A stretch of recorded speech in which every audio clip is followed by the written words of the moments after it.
Hello aspirants, welcome to IAS Icons by Unacademy. My name is Shubham Sardhalia and I'm gonna discuss about something really unfortunate that happened 2 days back in Indonesia. What will be remembered forever as deadly soccer match. We'll talk about it. I hope by now this news has already reached you via social media and other platforms. So we'll discuss in detail what actually happened in Indonesia. Before we start with our discussion, I just want to let you know that you can start your UPSC preparation with India's largest learning platform, that is Unacademy. We at Unacademy offer you widest choice of educators. You get flexibility to change your course. We give you dedicated doubt solving sessions. You get printed notes, end-to-end preparation. In short, all these things would lead to final results, and ultimately you will be able to qualify this examination with the help, with the guidance of India's top educators only at Unacademy. My name is Shubham Sardhalia. I am your mentor and educator. I'll be taking various subjects for UPSC. You can enroll with us in our subscriptions using IAS Icons code. You can opt for Plus and Iconic subscriptions. You can also get a chance to purchase our notes only at rupees 9,900. Our batches are starting very soon. You should enroll at the earliest, and for you we are offering you 0% EMI option also. So sir, something which will be remembered as the deadly soccer match in the history, the game that is the part of layer, game that is being played and being watched to have some good times, can at times become the reason for deaths of 100 people, and something of the same sort was seen in Indonesia 2 days back. The image that you see on your screen right now, sir, neither it is a battlefield nor it is a rioting place. Sir, it is actually a soccer ground or a football ground. An area that is meant to witness the best of the games, the football match, saw something really bad, really unfortunate. The unfortunation was such big that around more than 170 people lost their lives. So actually 170 people, or actually more than 170 people lost their lives, and 180 were injured after a football match in Indonesia, when the spectators, the audience that was there to watch the match, they actually entered into a clash which ended in rioting and stampede on Saturday night. So 2 days back, this unfortunate incident took place. It is considered to be one of the worst sports disasters. So you can in future see term like this in examination: sports disaster. So sports disaster means any such incident where people during a sporting event have lost their lives. Around 174 people, including children and two police officers, lost their life in this entire mess. What happened here was the domestic league match was taking place in Indonesia between Persebaya Surabaya and Arema Malang. I may be wrong in my pronunciation. If I am wrong, you can please correct me. So what happened? This match was happening in East Java's province, Malang city. So during this match, this entire chaos break out. According to police and official sources, there were 42,000 spectators in the stadium, all of whom were Arema supporters. So actually, these two teams were playing the Arema Malang, and all the supporters were of all the audience were the supporters of this Arema Malang, and none of them was the supporter of Persebaya Surabaya. Why? Because the organizer had banned all Persebaya fans in effort to avoid any sort of brawl. So it was already expected that if audience or if fans of both the teams are there, it may end into some scuffle, it may end into something of this sort. So that's why the organizer, in advance taking the precautionary steps, had decided that he won't be allowing Persebaya fans to be there. So all the 42,000 spectators that they were seen there were the fans, or they were the followers of this one Arema Malang. But what happened here was the Arema Malang lost its first match to Persebaya. In its home stadium, in its hometown, a team lost the match, and all the spectators were of that team which lost. Ultimately, the spectators got really angry, and what these angry spectators did, they were prompted by this defeat of their team to pour into the field after the match to demand the answer. So what happened? The spectators, they went inside the football field. What we have seen in the first image, you can see people running around in the football field. So what happened? They poured inside the football ground to ask for the reason that why their team had played like this. Fans started throwing bottles and other objects at players. And soccer officials, even so, or the officials and the players who were there on the ground, the fans started targeting them. And ultimately, in order to control this thing, police had to fire tear gas, which ultimately led to chaos and panic situation. Rioting spread outside the stadium, in which 5 police cars were toppled and set ablaze. So something that is very common during the protests, the public property being destroyed. So, and something very similar was seen in Indonesia also. When this rioting began, what people did, they toppled and set ablaze 5 police cars and caused another damages also.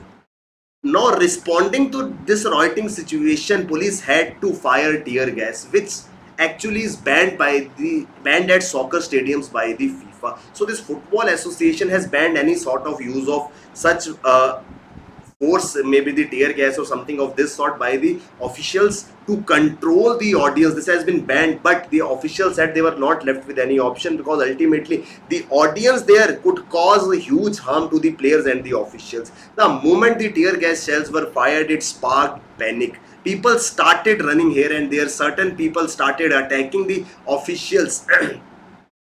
Other wanted to get out of the stadium, and ultimately this led to the stampede and riot, killing more than 170 people.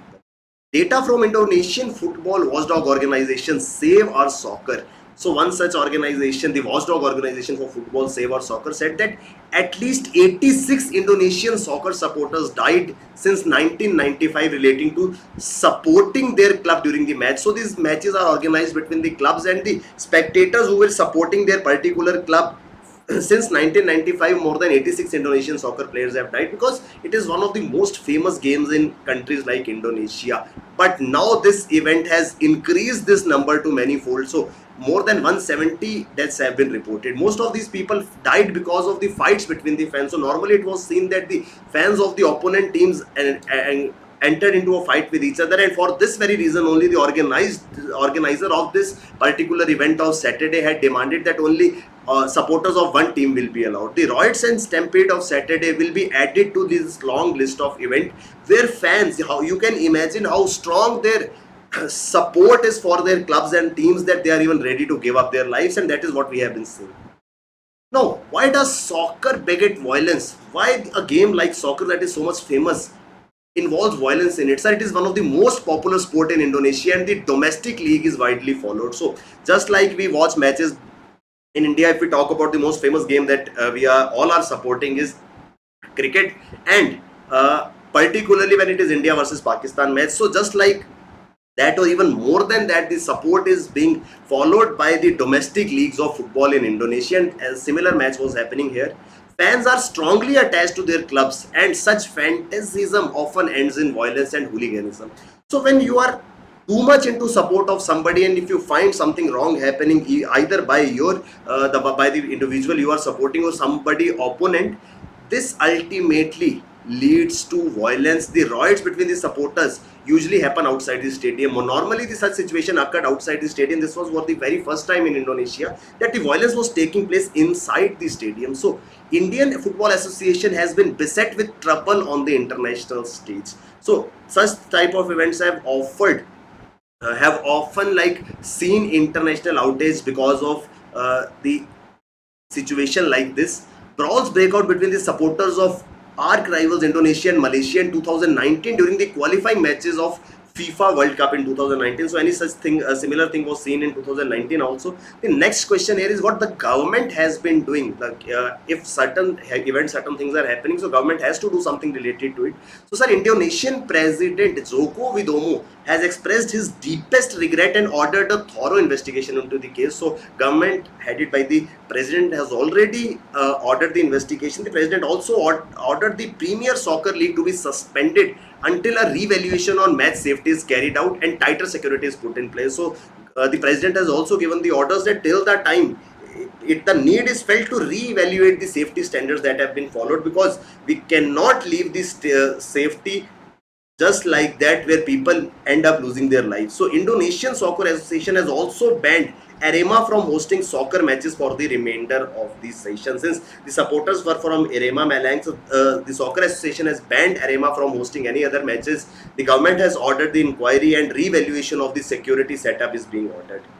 It's not for the first time that such sports related tragedies have occurred. We have seen such tragedies in past also. For example, on August 16, 1980, 16 people were killed in stampede and riot inside Kolkata's Eden Gardens during a high octane Mohan Bagan East Bengal Calcutta Football League. So one of the famous football players, Mohan Bagan, his Mohan Bagan East Bengal Calcutta Football League match was taking place on 16th August 1918, in which 16 people were killed because of the riots.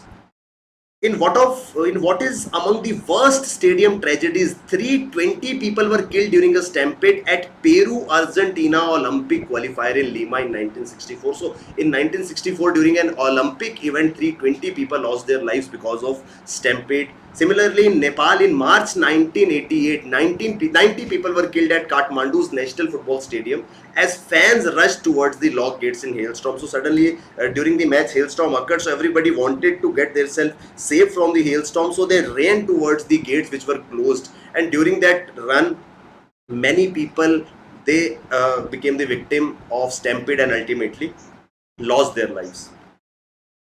Since Indonesia, because of this reason, is in news, there are the chances that we can be asked question related to Indonesia. So we need to have the brief idea about Indonesia. So it consists of 5 major and 30 smaller group of islands. There are total 17,500 islands, in which 6,000 are inhabited. So it is a archipelago, the group of islands. It is found somewhere in this region between Asia and Australia. This archipelago, this group of islands which we call as Indonesia, is found. So we have Indian Ocean on one side and the Pacific Ocean on the other side. Straddling the equator passes somewhere in between this Indonesia.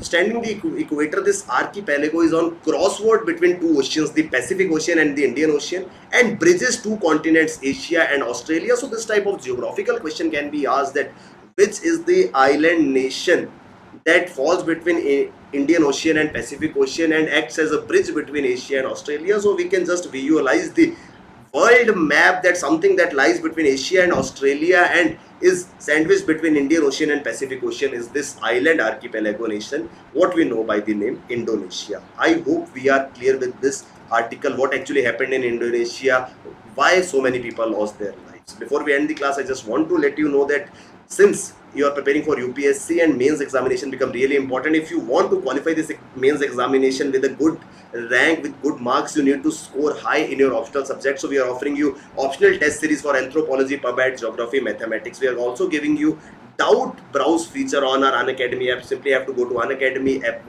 application. You will find doubts and solutions section. Go to past and previous exams and browse through available solutions. You can browse through the solutions of previous year questions. I hope we are clear with this article. For more such articles, you have to subscribe to our channel IAS Icons. You can also join us on Telegram by the similar name IAS Icons. I'll be providing the PDF of this lecture at Telegram only. Thank you very much. All the best. Keep working hard. Bye bye. Take care. Jai Hind.